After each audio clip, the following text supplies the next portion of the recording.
Hola a todos, bienvenidos a un nuevo capítulo de Tech Founder News. En este podcast hablamos de los temas tech de la semana y los intentamos analizar para ver qué insights pueden sacar los fundadores a partir de esto y cómo pueden crear nuevos negocios o mejorar sus negocios actuales. Hoy día Roger está de vacaciones, entonces nos acompaña un invitado espectacular, Sebastián Avenar, sea Visiting Partner en Platanus Ventures, emprendedor serial. Así que gracias Sea por aceptar la invitación. Muchas gracias, Andrés. Es difícil ponerse en los zapatos de Roger, pero es un honor y un lujo y espero poder conversar y dar algunos insights entretenidos para que los founders de la comunidad puedan beneficiarse de esta conversación. Bacán, bacán. Oye, hoy día vamos a hablar de tres temas. El primero va a ser sobre Elon Musk y cómo ha ido manejando su rol de CEO. Y una encuesta que hizo en que preguntaba si es que tenía que seguir como CEO o no. Y vamos a hablar un poco de cuál fue la respuesta ahí. Vamos a hablar también sobre lo que ha pasado con SBF, el fundador del exchange FTX, que se fue al hoyo. Y que finalmente acaba de pagar una fianza millonaria ayer creo. eh, 250 millones. 250 millones, así que vamos a hablar un poquito de eso. Y también vamos a hablar sobre Refusion, que es otro tema más de la inteligencia, de todo el boom de la inteligencia artificial, que es un nuevo modelo con el que se puede generar música a partir de prompts. Así que está interesante. Eso, empecemos un poco con Elon Musk. Voy a dar una pequeña intro al tema. Bueno, Elon Musk, como muchos saben, es el dueño de Twitter. Lo compró por muchos billones de dólares. Y ha sido un CEO polémico. Decidió despedir a una gran parte de la gente de Twitter, y a las que no despidió les dijo: vamos a trabajar muy duro y si no te gusta, bueno, te puedes ir. Te damos un paquete de beneficios importante para que te vayas. Y ha sido bien polémico porque ha tomado ese tipo de acciones y también ha hecho como cambios relevantes en la plataforma, como, no sé, empezar a cobrar por Twitter Blue, darle mucho más fuerza a esa suscripción. Entonces hay algunos que no lo quieren, otros que sí lo quieren. En general los que son más del mundo emprendedor, por lo general lo quieren, quieren que siga como CEO, y a veces gente de otras áreas no. Entonces hizo una encuesta en que preguntaba en Twitter si es que la gente quería que fuera CEO o no, si es que tenía que seguir o no. Entonces la respuesta era sí o no, y dijo que le haría caso a los resultados de la encuesta. Y finalmente creo que la opción no sacó como 17 millones de votos, una locura. Creo que fue como 54%, una cosa así. Y nada, no se sabe qué va a pasar. O sea, Elon Musk dijo que le iba a hacer caso a estos resultados, pero al parecer no va a ser un cambio muy pronto. Entonces, no sé, yo creo que es un error de Elon Musk empezar con este tipo de cosas, de poner la dirección de la empresa eh, como a cargo de la votación pública, porque al final hay, hay periodos de alto y bajo. O sea, es como que un presidente decidiera salir porque su reprobación es más alta que la aprobación en algún minuto de su mandato, porque no tiene mucho sentido. Eh, Creo que es como inestable y es malo para Twitter incluso. No sé cómo lo veis tú, o sea. Sí, yo iba a tener una opinión un poco contraria a la tuya. Porque creo que hay que analizar el personaje de Elon Musk de mucho antes, o sea, de dónde viene. Uno ve cómo entró a Tesla. Él no es el fundador de Tesla, él entró a Tesla cuando habían otros fundadores que últimamente salieron, y él desarrolló, bueno, Tesla es lo que conocemos hoy, que ha sido un desarrollo, independiente de lo que uno opine, espectacular. Ha logrado acelerar la penetración de la movilidad eléctrica a tasas mucho más aceleradas, creo yo, que si no existiera un personaje como Elon Musk. Lo mismo hizo con SpaceX en exploración espacial. Y una de las cosas en las cuales Elon Musk es genial es en el uso de la opinión pública para perseguir una agenda muy concreta y muy consciente. Yo no creo que nada de lo que haga Elon Musk es improvisado, ni siquiera los tweets, quizás el de Tailandia cuando le dijo al Tido, que eso quizás generó un poco de polémica. Ahí tengo mis dudas, pero lo que es corporativo no tengo ninguna duda de que no hay nada de improvisación. Creo que Elon Musk, lo que está haciendo con Twitter es interesante. Yo no creo que él haya hecho esta encuesta sin saber la respuesta. Yo creo que sabía que iba a salir, ¿no? Yo considero que hace mucho sentido. Al final lo que logra Elon Musk, creo yo, es un poco aceitar todos los procesos de go-to-market y de adquisición de usuarios de forma muy efectiva. Se usa él mismo como un personaje para lograr todos los emprendedores acá que están escuchando, que han estado especialmente en B2C, que es el caso de las empresas de Elon Musk. Cuesta una fortuna adquirir cliente, es complicado, es complejo. Y si tú tienes en ti ese motor de adquisición de clientes, es súper interesante. Y yo creo que los números así lo han ido avalando en el tiempo. Y creo que Elon Musk es genial y muy exitoso en eso. Me atrevería a decir que el que tiene más impacto a nivel global. Sí. Eh, eh, Algo que me llama mucho la atención de Elon Musk y desde hace tiempo, desde que, bueno, hubo un tiempo en que no era tan mediático, como que a poco se fue volviendo más mediático, eh, es que yo veía los videos de él hablando en conferencias o en entrevistas y es súper poco elocuente, como que hablando en público es bastante malo y yo siempre encontré que eso era cool, era como algo bueno que tenía él, porque eh, siempre uno tiene como la imagen del CEO espectacular, que está ahí hablando en público y todo funciona espectacular, de maravilla, una charla súper fluida, un tipo como Steve Jobs, que, que es espectacular, o sea, como habla él en público es notable, siempre construye muy bien las historias. Y uno después ve a hablar a Elon Musk, que habla mal, o sea, como en público, como que se traba, no puede hilar bien las ideas. Y siempre he encontrado muy cool que exista ese ejemplo, como de un emprendedor exitoso que le va increíble, que es un genio, que puede ser CEO y que no se comunica tan bien porque da un camino para los founders que quizás no son public speakers como naturalmente. Y nada, es un buen ejemplo para los que no se comunican por defecto bien en público, de que se pueden hacer cosas impresionantes y se puede ser CEO igual, y se puede ser founder igual. Eso yo lo encuentro notable. sí. Y se me cruza también con toda esta estrategia comunicacional que tiene él a través de escrito, a través de tweets por lo general. Eh, es como que es bueno igual en esa estrategia comunicacional, pese a que no sepa hablar bien, como hablar realmente como en público, como uno lo esperaría. Sí, es súper interesante eso que decía Andrés, porque creo que obviamente hay múltiples tipos de founders, pero creo que en el último boom que vimos de Venture Capital bueno, en el mundo, pero en Latinoamérica también vimos muchos casos, vimos que en los últimos 2 3 años hubo un tipo de founder que fue muy exitoso levantando grandes rondas de capital, que es el founder que es buen public speaker, que vende muy bien, sin jugar si están vendiendo humo o vendiendo un buen negocio. Al final tienen esa cualidad y eso resultó muy atractivo en Latinoamérica. Hay muchos casos de eso. En el caso de Elon Musk tiene algo en términos de liderazgo de equipos, que si bien no es un buen public speaker, tiene una condición que yo la considero súper interesante y ahora la está repitiendo en Twitter. En el caso de Tesla, él se mete en la operación mucho, es muy hands-on. Él siempre está el famoso caso que él se queda a dormir en la fábrica para cumplir con los plazos y con los releases. SpaceX igual. Y ahora en Twitter él dice que va a dejar el cargo de CEO y se va a hacer cargo de servidores y algo más, que al final es Sí. el corazón de Twitter. Entonces al final es una persona que se mete en los engranajes de la tecnología que están desarrollando estas empresas y trabaja codo a codo con sus trabajadores. Si bien es un estilo de trabajo muy duro, es un trabajo muy de estar con el equipo en la cancha. Y eso te diría que es un estilo de Sí. liderazgo, especialmente en este mundo, es clave, es clave. Acá el CEO, de nuevo, volviendo a este otro tipo de CEO que muchas veces es vendedor y que va y levanta y vive haciendo charlas y conferencias, pero no, no conoce tecnología, no sabe programar, no cacha nada del producto mismo. Yo considero, en mi opinión, que son malos founders. De hecho, para mí es un red flag muy grande cuando uno ve founders que pasan en charlas, pasan haciendo... Y está bien, quizás ellos lo ven como una forma de adquisición de clientes o de generar FOMO, quizás para próximas rondas de inversión.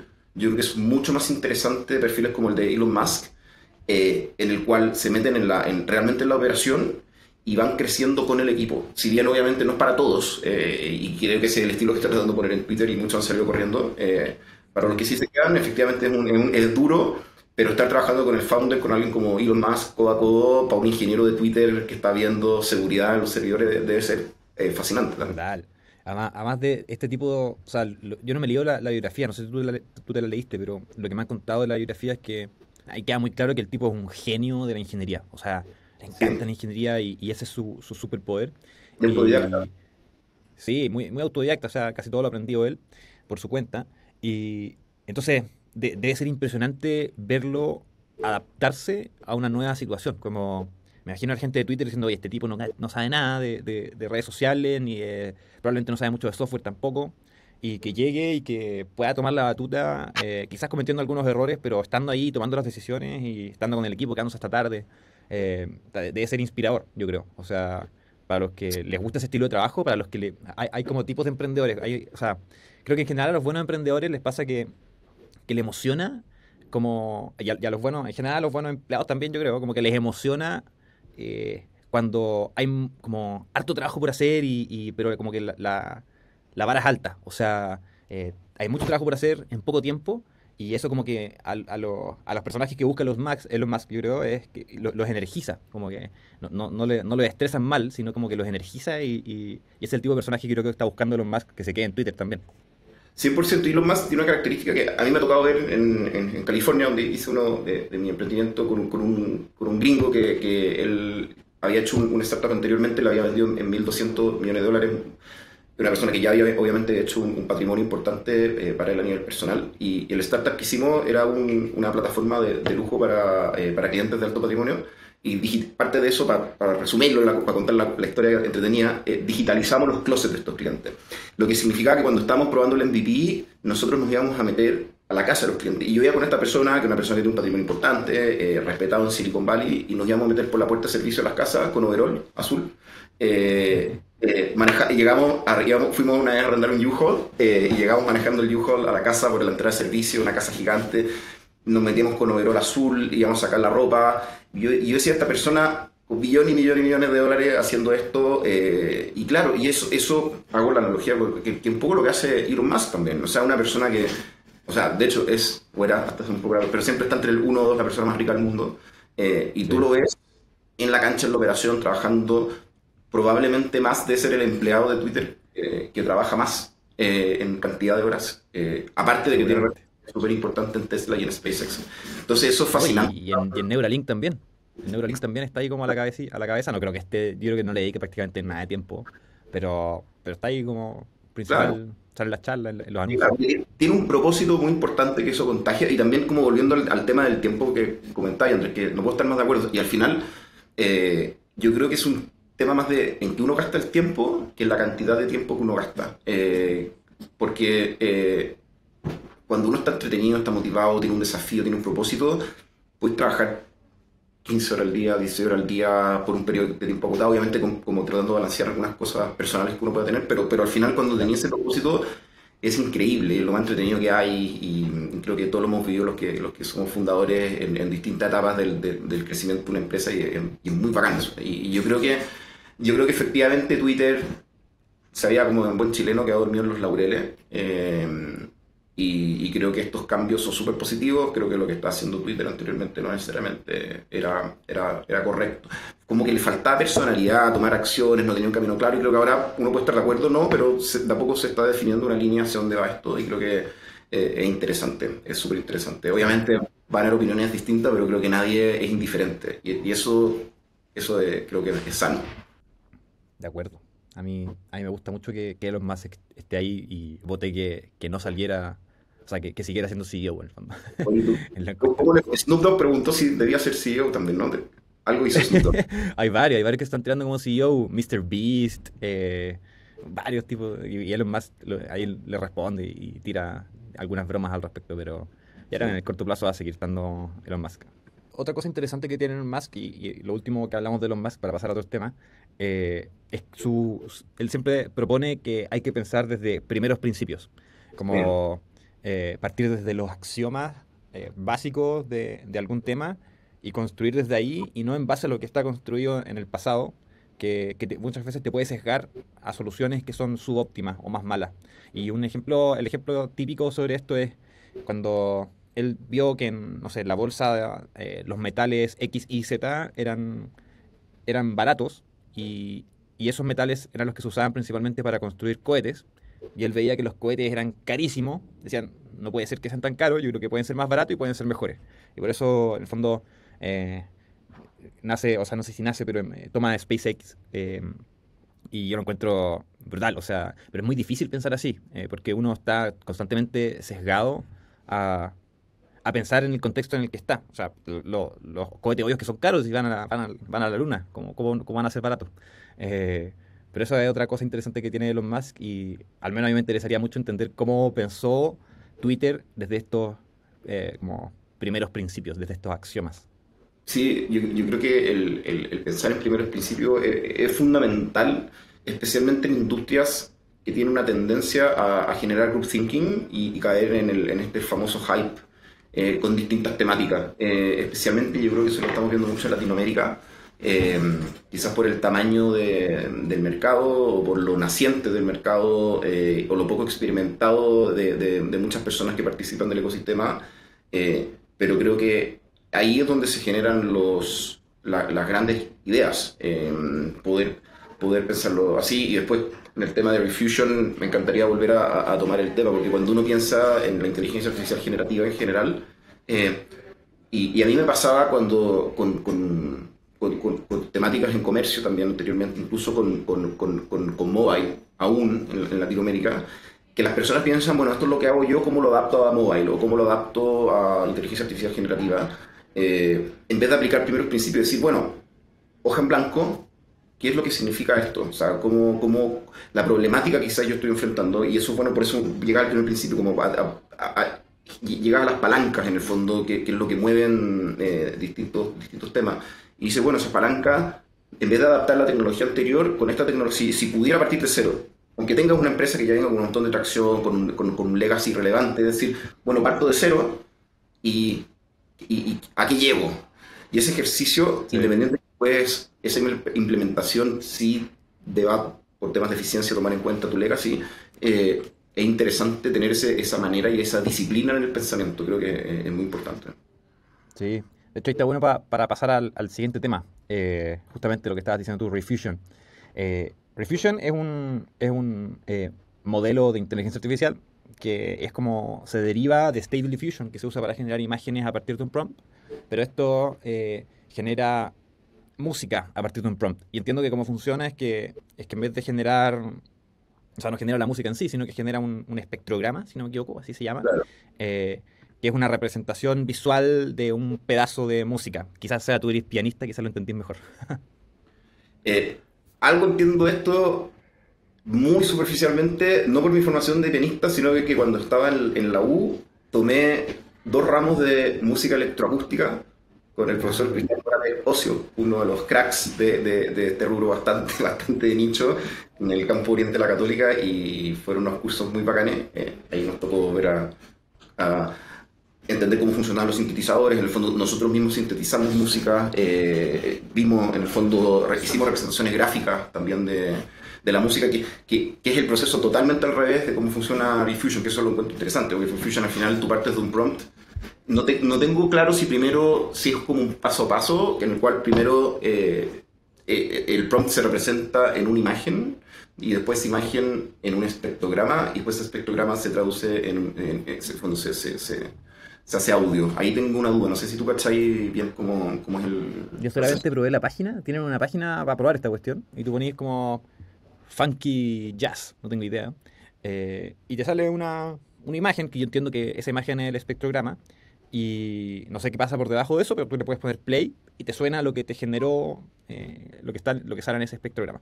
Eh, y funciona impresionantemente, o sea, relativamente bien. Obviamente no genera una canción tipo Justin Bieber, pero sí te genera algo que tiene sentido. O sea, si escribís saxofón, te suena un saxofón. O sea, como que los elementos básicos están, y yo creo que de tal manera se va a ir avanzando a que sea más pro. Y algo interesante es que, bueno, todas estas cosas vienen un poco a hacer disrupción de la industria creativa. O sea, todo lo que sale en general está revolucionando la industria creativa, que era una industria que se pensaba que no iba a ser muy afectada pronto por la inteligencia artificial. Lo más obvio era que las tareas repetitivas y como concretas eran las más automatizables. Eso ha sido como la historia en general. Esas tareas se van automatizando. En cambio, esto que es como el mundo creativo está siendo revolucionado, generando texto, generando imágenes con Stable Diffusion, ahora generando música. hay algunos experimentos pequeños de modelos que generan video.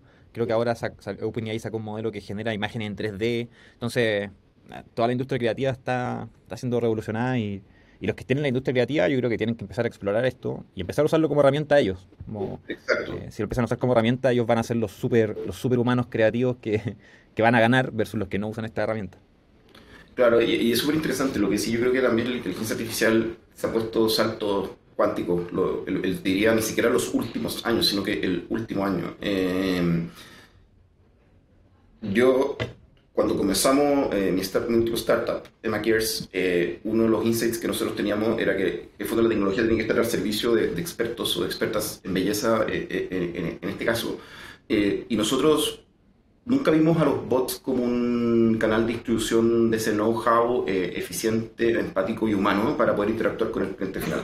Nosotros, y es algo que hoy día pienso totalmente lo opuesto, hoy día creo que, especialmente con los desarrollos de OpenAI en texto, bueno, el chat GPT bastante conocido hoy, logra una relación mucho más empática con el usuario, en el cual obviamente tú puedes entrenar ese modelo con datos, que creo que ahí está la clave, en función de datos propietarios, generados por algún proceso de negocio, interacción, etcétera, que hace que en el fondo todas esas relaciones funcionen muy bacán y eso genera, en el fondo te baja los costos de operación de una manera significativa y eso abre la oportunidad a nuevos modelos de negocio que antes eran impensables porque los unit economics no te daban. Entonces lo mismo estamos viendo yo creo que en la industria creativa. La industria creativa, yo creo que ideas que uno tenía preconcebidas como que esto es imposible que pase, creo que está pasando y creo que mientras antes uno explore esto como una manera, como decía antes, como volviendo a los primeros principios, como decir, bueno, cuáles son los problemas o cuáles son los impactos que nosotros queremos lograr en primer lugar y ver cómo estas herramientas al final apoyan a eso, porque pueden acelerar desarrollo y siempre tú puedes ir un paso más arriba. Al final tú dices, bueno, uso esto como input y qué es lo que construyo encima de esto. Y yo creo que vamos a empezar a ver muchas aplicaciones súper entretenidas en texto, imagen, en música. Y eso es súper entretenido, creo. Yo lo encuentro muy entretenido, sí, yo lo encuentro entretenido. Yo creo que hay un mensaje que hemos repetido en capítulos anteriores, es que yo creo que los founders tienen que estar atentos y tienen que estar jugando con estas herramientas al menos para empezar a conocerlas. Porque creo que hay dos caminos para un founder que al menos ya tiene su negocio, es pensar como en primer principio y ver qué cosa de tu negocio realmente puede ser construida de cero con esto y puede ser mucho mejor. Y para tener ese feeling hay que empezar a usar estas herramientas, si no es difícil tener ese feeling. El otro approach es como, ok, ver mi operación hoy día y decir, ¿qué puedo eficientar con esto? O sea, por ejemplo, las áreas de soporte pueden ser yo creo que pueden ser eficientadas con este tipo de herramientas. Al final son chats. El área de soporte es chat y si es que hay un negocio con área de soporte gigantesca, quizás se puede reducir un poco usando este tipo de herramientas y los económicos del negocio son mejores, uno gasta menos al mes, entonces tiene más ingresos y nada, yo creo que es interesante su approach, pensar cómo puedo eficientar mi operación hoy y cómo puedo hacer disrupción de mí mismo, en el fondo, de mi propio negocio, pero yo lo hago, que no lo haga otro. ¿Qué cosas puedo construir mejor desde cero? 100%, aparte yo creo que está por verse, pero yo creo que esta es una, como así especialmente en consumo, en B2C, un cambio, si bien tiene un impacto gigante en B2B, pero es un cambio tecnológico relevante, yo creo que es equivalente al lanzamiento del smartphone en el año 2008, que generó un montón de modelos de negocio o facilitó la existencia de modelos de negocio. Las necesidades existían, las necesidades de negocios como Uber existían antes. El tema es que cuando todos empiezan a tener un celular o un smartphone en el cual puedes ver el mapa, etcétera, gestionar pago, un montón de otras cosas, facilita la existencia de estas nuevas aplicaciones y yo creo que vamos a empezar a ver desarrollos de aplicaciones con canales de distribución súper interesantes, porque al final yo puedo programar una aplicación y distribuirla a través de WhatsApp. O sea, WhatsApp es text-based, ¿no es cierto? Entonces yo puedo construir una aplicación encima de WhatsApp utilizando tecnología de OpenAI quizás puedo entrenar un modelo, puedo generar data de algún tema y puedo resolver ciertos temas. Puedo generar un negocio nuevo pensando de nuevo como en primeros principios, puedo adaptar un negocio que ya tengo. Eh, pero creo que esto es una tecnología que va a abrir, la puerta a muchas aplicaciones y a muchos emprendimientos que vamos a ver. Y creo que en Latinoamérica, Latinoamérica tiene una particularidad que el uso de chat es particularmente alto, especialmente WhatsApp. Sí, una locura WhatsApp en Latinoamérica versus otras partes. Hasta hace poco tiempo pensaba que WhatsApp era mundial, pero en realidad se usa muchísimo más en Latinoamérica que en otras partes. Sí, sí. Y si uno ve datos de ancho de banda también y de uso de Internet, tú te das cuenta que la gran masa no tiene mucho ancho de banda. O sea, y al final estas soluciones que pueden darse a través de texto pueden tener una masificación más rápido que una app. O sea, yo lo veo como dices tú, con asistencia al cliente, pero también, o sea, todo esto, posibilidades de hacer chats de apoyo en educación, yo creo que es brutal. Imagínate que un niño le un Sí. mensaje en WhatsApp todo automatizado, ver cómo hay con el aprendizaje, o sea, como el coaching, puede automatizar un montón, coaching linkeado a educación, a salud. Yo creo que queda muy poco efectivamente para que salgan modelos de negocio que ocupen estas cosas, en especial chat, para hacer disrupción de educación en general. En especial educación como temprana. Eh, si al final esa industria, o sea, al final, si uno lo piensa, no tiene mucho sentido con Internet y con todas las capacidades de personalización que tenemos hoy día. El modelo de ir a una clase con 40 niños, cada uno con habilidades distintas, cada uno con intereses distintos. Creo que sí, está ahí. O sea, yo creo que la oportunidad está ahí dando bote. Hoy sea, pasemos al último tema. El Mm. fundador de FTX, el famoso SBF, eh, está interesante lo que ha pasado porque estos días sus compinches, sus amigos de FTX, que estaban ahí en la dirección también de Alameda, etcétera, se declararon culpables y básicamente le echaron gran parte de la culpa a SBF. SBF salió muchas veces en entrevistas en este periodo entre que quedó el escándalo y ahora. Salió en entrevistas diciendo, oye, yo no sabía, yo soy como, poco poniéndose a él mismo como, como alguien que había cometido errores por omisión más que intencionales. Como yo no sabía la contabilidad, no tenía idea, yo no construí ninguna cosa como este backdoor que tenía en la contabilidad. Entonces salía en muchas entrevistas y diciendo ese tipo de cosas, pero ahora resulta que las otras personas que estaban con él dirigiendo esto dijeron, oye, este tipo sí estaba al pendiente de todo. O sea, él daba órdenes directas de que esto pasara.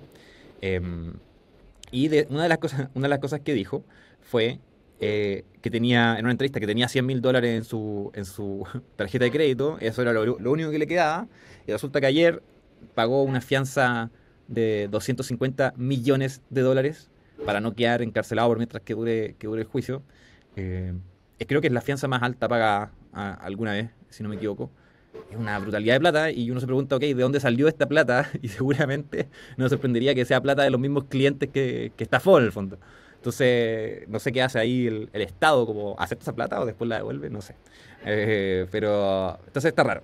Eh, entonces, aquí hay varias lecciones que pueden sacar los founders, en especial con el tema del manejo del dinero.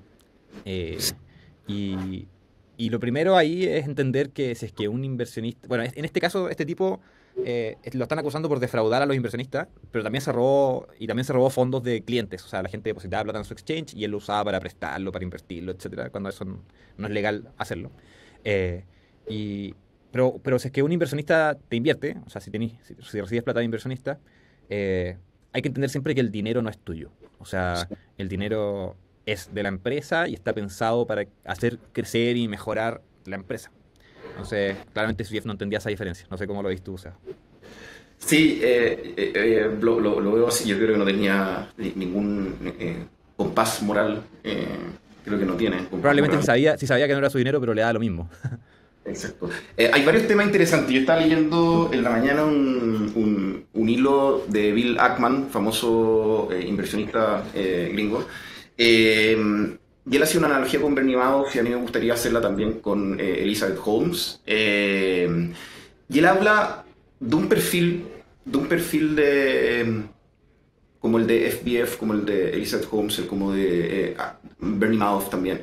Son personas que nunca han fracasado en su vida, son personas súper exitosas, ultra exitosas, que han tenido un pasar por la vida en el cual son valedictorian en high school, después en la universidad, o son dropouts pero eran unos genios y siempre como muy exitosos. El caso de SBF es un caso de ellos. Él cuando comienza esto, nunca había fracasado en su vida. Elizabeth Holmes tampoco. Son personas muy acostumbradas al éxito constante y consistente, el cual genera expectativas que ellos se vuelven adictos a ir cumpliendo. Lo que pasa es que eso en el mundo del emprendimiento no funciona así. De hecho, para mí, y acá, ojo para inversionistas, porque muchas veces buscan estos perfiles y yo creo que son malos perfiles. ¿Por qué son malos perfiles? Porque son perfiles en el cual cuando las cosas se ponen difíciles, ellos lo tratan de ocultar en cierta forma, lo tratan de arreglar el caso de Elizabeth Holmes, el clásico de you fake it until you make it, pero en el fondo es decir, es el mindset de yo un poco hago trampa en el corto plazo pensando porque sé que lo voy a solucionar en el largo plazo. En el caso de SPF fue hundiéndose. Ahora, creo que en la declaración de la SEC, al parecer esto es un fraude que venía del día 1, eso hace que en el fondo toda esta historia que estoy contando como que no aplique en el caso de SPF, pero porque es derechamente fraude, pero suponiendo que no fuese el caso, creo que es una gran lección, creo que es un tema, y creo que todas las personas que no han fracasado tienen que preguntarse por qué no han fracasado. Porque no es un buen indicador, yo lo encuentro un muy mal indicador. Entonces ahí creo que hay que tener ojo con eso, y eso se ve mucho en los roles como estos fundadores medio mesiánicos, que muchas veces viven dando charlas, qué sé yo, y que hablan de lo increíbles que son, que leen 800 libros al año. Sí, yo creo que efectivamente. Perfecto, como que venden una imagen de perfección. Y yo creo que esa perfección no son buenos skills para un founder. El founder necesita fracaso y obviamente poder sobrevivir algunos fracasos, pero no todos los fracasos. Algún fracaso que cerraste la puerta o que hiciste otra cosa, un fracaso rotundo. Y está muy bien eso. Creo que eso es sano, y creo que los grandes emprendedores tienen algunas de esas historias. Quizás no necesariamente los que resalta la prensa, pero hay o sea, yo por lo menos el 89% de los que conozco tienen uno o varios fracasos en su mochila. Entonces creo que eso es Sí, ojo. es verdad, es verdad. O sea, yo creo que también fracasar te hace aprender.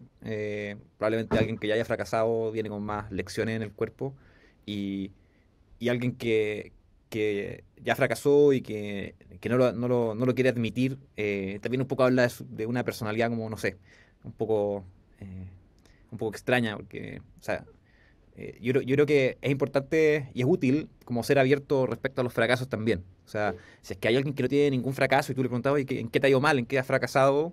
y te dice nada, es como un poco raro. O sea, yo creo que es sano que hayan fracasos en la vida, aunque sean, o quizás ni siquiera fracasos, quizás son dificultades, que el minuto la pasaste mal, y ser abierto respecto a eso, si es que alguien te pregunta también, puede ser bueno, puede ser útil. Te da como, eh, creo que al final es mejor ser un poquito más vulnerable a que estos founders que se ven como implacables. O sea, eh, efectivamente puede ser un warning. Sí, y yo creo que los founders tienen un rol fiduciario, están administrando plata de terceros, salvo que sean bootstrap, es su plata y que hagan lo que quieran. Defraudar a cliente obviamente ilícito, así que eso yo creo que no lo dicen hacer independiente de si son bootstrap o con inversionistas. Sí. Pero en el caso de que sí tengas inversionista, cada dólar que tú administras tiene un rol fiduciario, tú eres responsable de ese dólar, y tienes que responder por lo que tú hagas con ese dólar. En riesgo, y esto también es importante, porque lo escucha especialmente en Latinoamérica, ese dólar se puede perder. Y de hecho lo más probable es que se pierda. Especialmente si te están invirtiendo en super early stage, que es como lo hacemos en Plátanos. Nosotros entendemos que muchos de esos dólares se van a perder. Y está bien que sí sea, porque eso significa que estás corriendo riesgo, estás probando innovar, porque por algo alguien con poca experiencia o que tiene una oportunidad en el mercado donde probablemente ya existe algo, alguna solución alternativa, salvo que hay casos excepcionales en los cuales efectivamente sí se encuentran como nuevas tecnologías o innovaciones que no existían antes. Pero al final la razón de ser que tú tienes, porque tienes algún edge distinto en algo que ya existe, que tienes que hacerlo, siempre se habla de que 10 veces mejor que tu solución tiene que ser 10 veces mejor que la que existe para que en el fondo el cliente quiera probarla y potencialmente adoptarla. Entonces, en ese sentido, tú tienes una alta probabilidad de fracaso porque tienes que probar, tienes que meterte en una industria, en el fondo tú eres como el que se está metiendo a revolver el gallinero. Entonces tienes que correr riesgo, tienes que como ser bold. Y eso está bien, eso es parte por el cual te están pasando la plata. Es como parte del role description. No sé, la plata y no corres ningún, como que siempre vas. Y, por ejemplo, en early stage, cuando veo los gráficos y me muestran estas curvas así, como siempre para arriba, no me cuadra, o sea, no me cuadra. Y siempre hago el doble clic. Son las menos comunes en realidad, sí. Claro, y algo que he descubierto, por ejemplo, que yo trato que siempre que las veo lo cambio, o trato de convencer de que lo cambien, son los gráficos acumulados. Odio los gráficos acumulados porque el gráfico acumulado siempre son tramposos. Tramposo. Aparte, un gráfico acumulado nunca decrece, pues, entonces trampa eso. Si te va mal, claro. Es cero, como que te mantení. Claro, y aparte en las caídas que son interesantes es donde están los aprendizajes. Entonces, tú probaste algo, te fue bien, después bajó, aprendiste algo, después fue para arriba, y es una cuestión así, para arriba, para abajo. La cuestión es que en el tiempo vaya para arriba, pero en el fondo siempre vas a tener como estos vaivenes. Entonces, en ese sentido, la expectativa del inversionista no es que tú tengas estas curvas para arriba perfectas, qué sé yo, y que cuando tengas hoyos le tengas que mentir a tu inversionista o tengas que tapar esos hoyos con completa a los clientes. Eso obviamente O sea, al final es que los founders tienen responsabilidad sobre el dinero, pero es dinero de riesgo. O sea, si es que pierdes ese dinero porque intentaste hacer algo que era lo que tú creías que era lo mejor para la empresa, lo que maximizaba el valor esperado de la empresa en el fondo, no debieras sentirte tan culpable y quizás nada culpable. O sea, si es que tú trabajaste duro y gastaste esa plata haciendo lo que tú creías que era lo mejor y que creíste que iba a ser el negocio más grande, está perfecto. O sea, el inversionista no debiera enojarse por eso y si es que se enoja es un mal inversionista. Entonces, se puede perder plata, pero la cosa es que no se use esa plata para algo que sea algo distinto a hacer crecer tu empresa y etcétera. Bacán. Oye, ahí con esto lo vamos a cerrar porque si no nos vamos a extender más del tiempo, pero muchas gracias, Seba. Ojalá a la gente le haya sido útil y si tienen cualquier feedback nos pueden escribir por cualquier medio, por Twitter, por lo que sea. Bacán. Eso. Gracias. Muchas gracias. Chao.